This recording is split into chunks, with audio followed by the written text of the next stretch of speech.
Hey, welcome back, and we're still with Veronica and Karen of Management Insight. So, are harassment and bullying prevalent issues in the workplace, and how can leadership prevent this?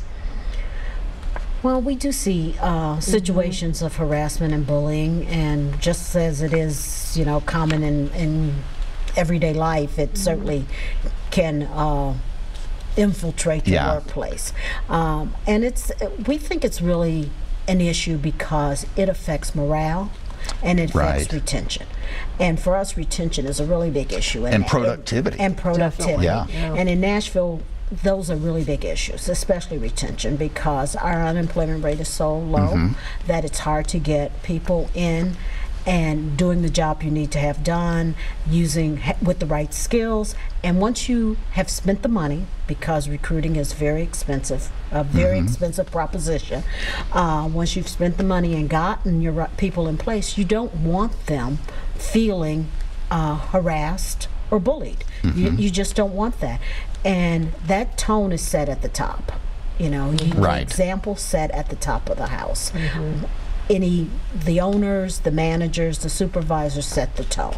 So they have to be comfortable with what that looks like, what that feels like, and making sure that they model the right behavior. Right. So, and they need to, you know, say something like, hey, we don't harass, this is what harassment looks like. We don't bully, this is what bullying looks like, and then be consistent. Both and they can't be afraid of having the conversations. Yeah. They can't be afraid of addressing it when it becomes an issue. The other thing I say about harassment and bullying or any problems, employees have to have someone to go to, and they have to feel comfortable going to that person and expressing their concerns. And that person has to feel equipped to have conversations around it. And of course, if this behavior is coming from the top, which it does sometimes, and I think we've seen a lot of that with the Me Too movement. And so that's one thing we do sometimes to really help with retention issue.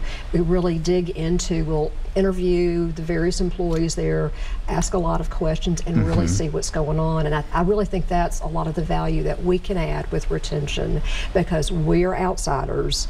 They can feel more comfortable talking with us, saying, you know, I like my job, but oh my gosh, this one guy over here, he's just awful. And we can get the details and then figure out a way to present it to the company and some plans put in place to help work on solving the problem. So folks with your clients, employees can come to you.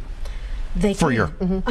Certainly the companies can use us that way. One of the things that we didn't talk about that Karen and I bring to the table is both of us are trained to do mediation. So those conversations we're very comfortable with, and we're very comfortable with training others how to do, how to be in that position and have those conversations. Let's jump back to bullying. You know, harassment of various types has started to get a lot of attention. I don't know that bullying in the workplace has gotten that much attention, and I would imagine as wide, almost like, you know, being in high school again at a lot of places, and that it's gonna it's gonna cause. It's certainly going to hurt productivity and retention. So can you talk a little bit more about that and about how leadership can notice it? And you know, you've already talked about the way to prevent it is to set it from the top, but can you talk more there?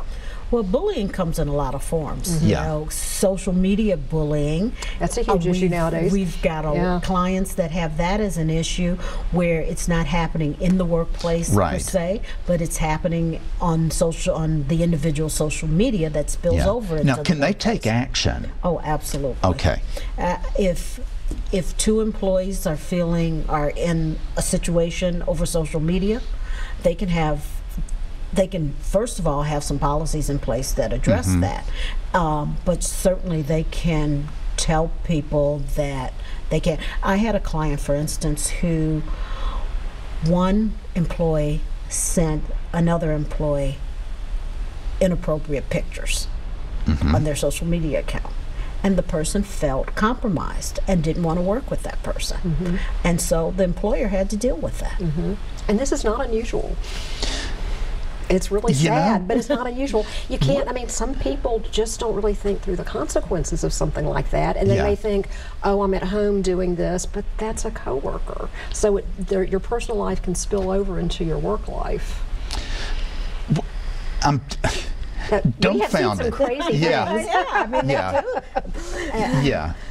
And people, you know, they don't understand the boundaries with social media. And I think that's a good way to describe it. And with the bullying, kind of, we're almost out of time here, but people, it hurts a business. Oh, It definitely does. The bottom line I'm talking about.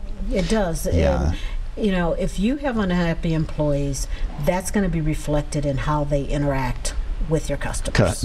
And if your customers are feeling that they're snippy or they're unhappy, or when they come in, everybody's frowning or they're bickering and that, who wants to do business with exactly. And we have to call it for this show. Ladies and gents, we will be back next week. Bye now. That went fast. Yeah.